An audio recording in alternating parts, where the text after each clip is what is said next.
যে তারা অর্থের প্রলোভনে এসছে, তাদেরকে অপমান করা হলো, তাদেরকে অপমান করলেন বলে মনে হচ্ছে। নিশ্চিতভাবে তাদেরকে অপমানিত করে এসছেন। চ্যাটার্জি কমিশনের যেই রেকমেন্ডেশন, সেই রেকমেন্ডেশন একটিও মানা হয়নি। সেই রেকমেন্ডেশন শহীদ দিবস বছরের পর বছর যুব কংগ্রেস, পরবর্তীকালে তৃণমূল যুব কংগ্রেস পালন করে এসছেন, শহীদদেরকে সামনে রেখে রাজনীতি করেছেন। অথচ চ্যাটার্জি কমিশন, যেটা তৃণমূল কংগ্রেসের আমলে গঠন করা, তার যে রেকমেন্ডেশন সেটা মানা হলো না। কেন মানা হলো না? শহীদ পরিবারদের সাথে প্রতারণা করেছেন মমতা বন্দ্যোপাধ্যায়।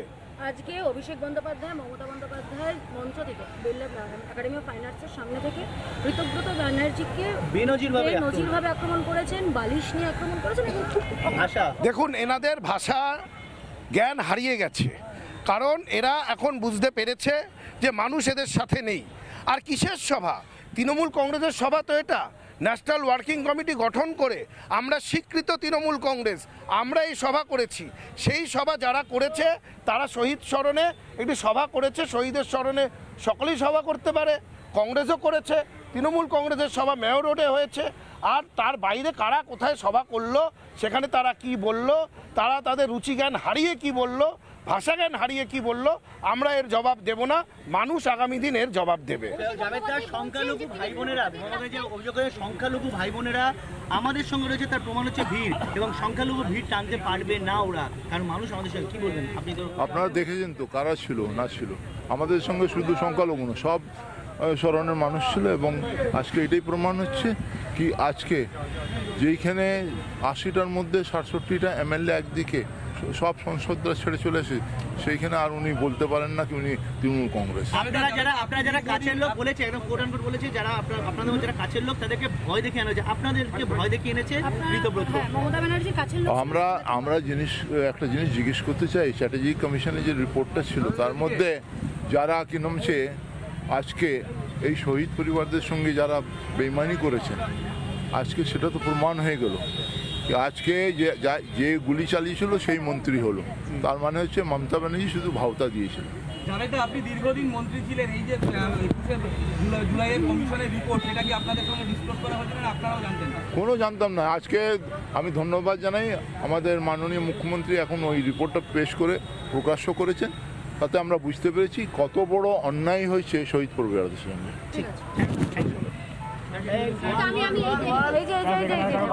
কি বলছিলেন ঋতব্রত তৃণমূলের শিবিরের তরফ থেকে আমরা শোনালাম।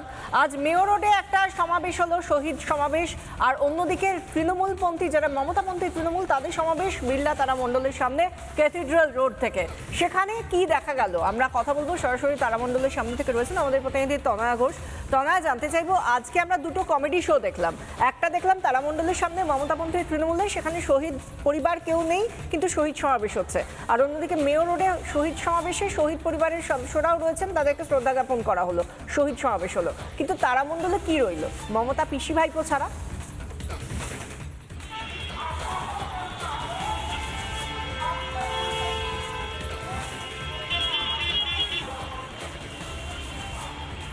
দেখো, সব থেকে বড় বিষয়, এর আগেও কিন্তু বিভিন্ন সময় আমরা তাই দেখেছি, আজকে নতুন কোনো ঘটনা নয়। আজ হয়তো শহীদ পরিবারকে তাদেরকে ভয় দেখিয়ে মমতা বন্দ্যোপাধ্যায় বা অভিষেক বন্দ্যোপাধ্যায় তারা আনতে পারেনি, যে কারণের জন্য তারা মমতা বন্দ্যোপাধ্যায় থেকে সম্পূর্ণ যে বিমুখ বা তাকে যে পছন্দ করছেন না, তা তাদের অনুপস্থিতি একরকমভাবে স্পষ্ট করে দিল।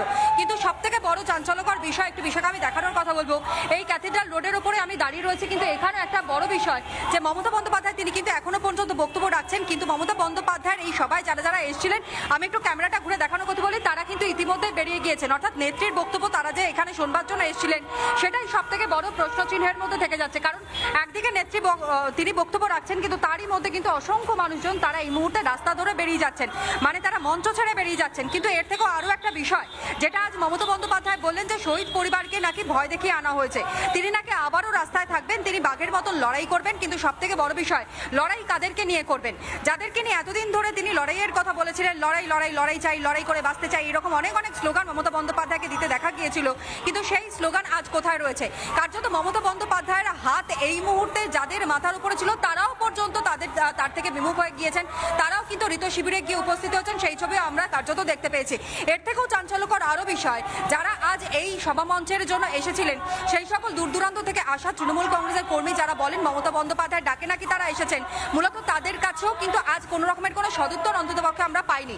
এবং সব থেকে বড় বিষয়, আজ 21-এর সমাবেশে যাদের উদ্দেশ্যে সেই সকল শহীদ পরিবার তাদেরকে আজ স্মরণ করার দিন, সেই সকল শহীদদের আজ স্মরণ করার দিন, কিন্তু না করে তারা কার্যত আমাদেরকে যেভাবে আটকে দিয়েছিল সম্পূর্ণভাবে খবর না করবার জন্য, রিপাবলিককে দেখে যেই উন্মাদনা যে উচ্ছ্বাসে তাদের নজরে পড়েছিল সেটা সত্যিই নিন্দনীয়। কিন্তু এরই পাশাপাশি আরও একটা বিষয় জানাই, এখনো পর্যন্ত মমতা বন্দ্যোপাধ্যায় তিনি কিন্তু বক্তব্য রাখছেন মঞ্চে, কিন্তু বক্তব্য রাখবার পরও কিন্তু ঠিক করছে এখান সাধারণ মানুষজন যারা আজকের এই সভায় এসেছিলেন তারা কিন্তু রীতিমতন ঘরমুখী, মানে তারা বিভিন্ন রাস্তা দিয়ে এই মুহূর্তে ঘরে চলে যেতে চাইছেন। সুতরাং এখান থেকে একটা বিষয় স্পষ্ট হয়ে যাচ্ছে বিশাখা, যে আলটিমেটলি মমতা বন্দ্যোপাধ্যায়ের ওপরে শেষ মুহূর্ত পর্যন্ত কেউ ভরসা রাখতে আর পারছেন না। এখানে অসংখ্য মানুষজন তারা নাকি এসে ভিড় করেছিলেন, এটা অন্ততপক্ষে মমতা বন্দ্যোপাধ্যায় তৃণমূল যারা রয়েছেন তারা দাবি করেছেন। মমতা বন্দ্যোপাধ্যায় বলছেন পিসি কি এটা জানেন, বা নিশ্চয়ই তিনি জানেন, দেখেওছেন যে তিনি যখন কথা বলছেন সবাই চলে যাচ্ছেন, কারো নজর মাংস ভাতের দিকে, সেখানে পাত পেরে মাংস ভাতের মোচ্ছব হচ্ছে, সেই ছবিটাও তো উঠে এসেছে তো না?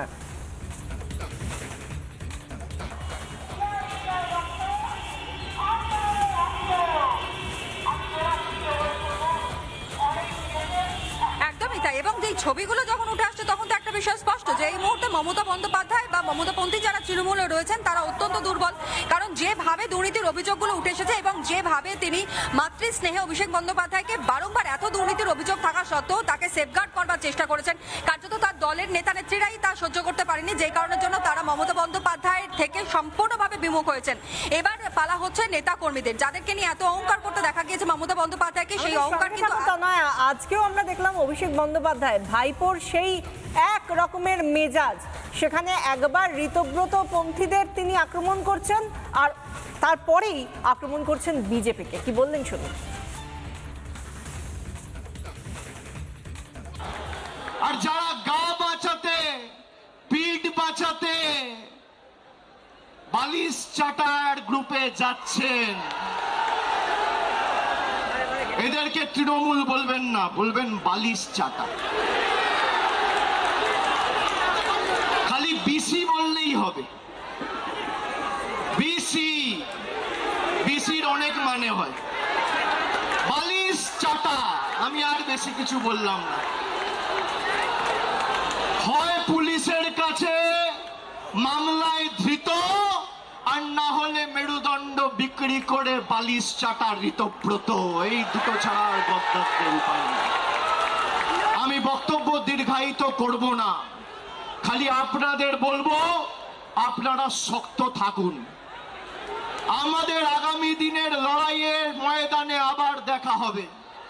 বিশেষ করে যে সমস্ত তৃণমূল কংগ্রেসের নির্বাচিত সিম্বলে, তৃণমূলের সিম্বলে, জোড়া ফুল সিম্বলে নির্বাচিত হয়ে যারা পিঠ বাঁচাতে নিজেদের মেরুদণ্ড বিক্রি করে ওদিকে গেছে, আমরা প্রত্যেকটা বিধানসভায় গিয়ে মানুষের কাছে ক্ষমা প্রার্থনা করে আসব। পুলিশ যাদের অযথা মিথ্যা মামলায় অত্যাচারিত করছে, আমি বলবো ধৈর্য ধরুন। একটা ছোট নোটবুক পকেটে রাখবেন, সব লিখে রাখবেন। এই নোটবুকগুলো এক এক করে আমরা ঠিক টাইম মতো নিয়ে নেব। যারা যে ভাষায় বোঝে তাদের সে ভাষাতেই জবাব দেওয়া হবে। ঘর বাড়ি ভেঙে দিয়ে, পার্টি অফিস গুড়িয়ে দিয়ে ভাবছে তৃণমূলকে উৎখাত করব, দুর্বল করব। আরে ফুটপাতে থাকবো, তোদেরকে হারাবো, বাংলা থেকে উৎখাত করব। কথা দিয়ে যাও, দেখি কত ক্ষমতা। কি করবেন, কি করবে বিজেপি? জেলে রাখবে, মিথ্যা মামলায় ঢোকাবে, ঢোকাও, তাও বশ্যতা স্বীকার করব না। মেরুদণ্ডটা ফর সেল নয়। এই মুহূর্তে আমরা নজর রাখবো ক্যাথিড্রাল রোডের দিকে। তনয়, আমরা দেখছিলাম, আমাদের প্রতিনিধি তনয় রয়েছেন। তনয়, আমরা দেখছিলাম যে পিসি ভাইপো তো প্রচুর জ্বালাময়ী বক্তৃতা করছে, কিন্তু যাদের উদ্দেশ্যে তারা কি আদৌ থাকছে, তারা কোথায় যাচ্ছে, আদৌ লোকজন আছে কি?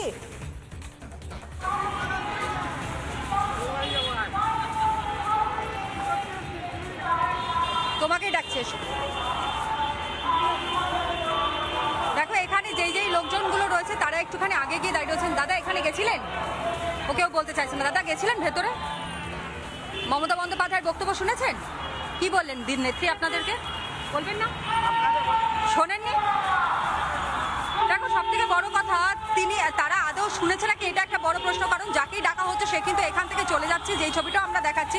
এবং এখানে যেহেতু সিগন্যাল রয়েছে, গাড়িও ছেড়ে দিয়েছে, সেই কারণে আমি আর একটু দেখাতে পারছি না। ওখানে ঠিক থেকে মানুষের ভিড় রয়েছে যারা নাকি মমতা বন্দ্যোপাধ্যায়ের বক্তব্য শুনতে এসছে। কিন্তু এখানে প্রশ্ন হচ্ছে, এর আগেও বিভিন্ন সময় অভিযোগ নাকি ছিল যে কোথাও না কোথাও তাদেরকে প্রলোভন দেখিয়ে নিয়ে আসা হয়। এবারের ক্ষেত্রেও তাই হয়েছে নাকি সেটা এখনো পর্যন্ত পরিষ্কার নয়। যদিও যারা সমর্থকেরা রয়েছেন, দাদা গেছিলেন, নেত্রীর বক্তব্য শুনেছেন? হ্যাঁ। কি বললেন দিদি? শব্দ শুনতে পাই দূরে গিয়ে যা বললেন, দলকে নতুন করে তৈরি করতে হবে, এটাই বলছি। আরো একবার যাতে দল নতুন করে তৈরি হয়। হ্যাঁ অবশ্যই, পুরনোদের নিয়ে ভালোদের নিয়ে দল তো ভেঙে গেছে দাদা। ঋতব্রত আপনার এত কর্মী, ঋতব্রতদের ওখানে এত লোকজন রয়েছে। এত লোকজন রয়েছে, আপনি কি সচক্ষে দেখেছেন? দিদির সাথে আছে এটি বলতে। মিটিং এর আগেই লোক শেষ হয়ে গেছে। কর্মীরা আমাদের সাথে আছে। কর্মী মানে মমতা ব্যানার্জি। মমতা ব্যানার্জি মানে তৃণমূল। আমরা তৃণমূল আর মমতা ব্যানার্জিকে চিনি। নেতৃত্ব এখনো মঞ্চে, আপনারা বেরিয়ে যাচ্ছেন। বেরিয়ে যাচ্ছে, আমরা তো মঞ্চের কাছে। আমরা কেউ বেরিয়ে যাই না, ওখানে যাবেন না? আমরা জাস্ট একটা আমরা চা খেতে বেরিয়ে। দেখেন দিদির সঙ্গে বাংলার মানুষ আছে। ভোট চুরি করে বেশি দিন থাকা যায় না। ভোট চুরি করে বেশি দিন থাকা যায় না। এক সেকেন্ড। সব লোক যদি এখানে আসতো নিজের পয়সা তাহলে অন্তত 5 লক্ষের উপরে লোক হতো। সব লোক ঢুকতে পারেনি, আমরাও ঢুকতে পারিনি। আমরা এখানে বসে মিটিং। কর্তৃপক্ষ তারা দাবি করছেন যে সেখানেও নাকি প্রচুর সংখ্যক মানুষ। শহীদ পরিবার তাদের সঙ্গে রয়েছেন, এটা ঋতব্রত শিবিরের থেকে দাবি করা। দাবি তো করতে পারে, অনেকে অনেক কিছু দাবি করতে পারে। বাস্তবে কি হচ্ছে আর চোখে কি দেখতে পাচ্ছি, এই দুটোর সঙ্গে সঙ্গতি রেখে কথা বললে তাহলে তার মিল থাকবে। আর কেউ যদি রাত্রেবেলা ঘুমে শুয়ে কোনো কথা বলে, তাহলে সেই কথা আর ঋতব্রতের কথার সঙ্গে কোনো তফাৎ নেই। এই দুটো সমার্থক শব্দ। আপনারা মমতা বন্দ্যোপাধ্যায়ের সঙ্গে আছেন? অবশ্যই, এতে কোনো সন্দেহ নেই। আমি নয়, লাখো লাখো লোক পশ্চিমবাংলায় মমতা ব্যানার্জি বন্দ্যোপাধ্যায়ের সঙ্গে আছে। কর্মী কেউ চলে যায়। অভিষেক বন্দ্যোপাধ্যায় আমরা দলের নেতৃত্ব যারা দেবেন তাদের সঙ্গে আছি, কিন্তু আমরা ওই উঠে এসে জুড়ে বসা কর্মীদের সঙ্গে আমরা নেই, মানে নেতাদের সঙ্গে আমরা নয়, কর্মীরাই দলটা। আমি একটু কথা বলি, জেঠু একটু কথা বলা যাবে? জেঠু একটু কথা বলবো, একটু কথা বলবো। আপনি চলে যাচ্ছেন কেন, একটু বলুন না। মমতা বন্দ্যোপাধ্যায় তো বক্তব্য রাখলেন, কি শুনলেন, কি বললেন? উনি বললেন যে আমরা মানুষ, আমরা দলের পুরনো, আমরাই সৈনিক, আমরাই কর্মী। কর্মী ছাড়া আমরা উনি আর কেউ বিশ্বাস করে না। কর্মী হচ্ছে 100 ভাগ। কর্মীকে নিয়ে উনি চলছেন, কর্মীর উপরই ভরসা।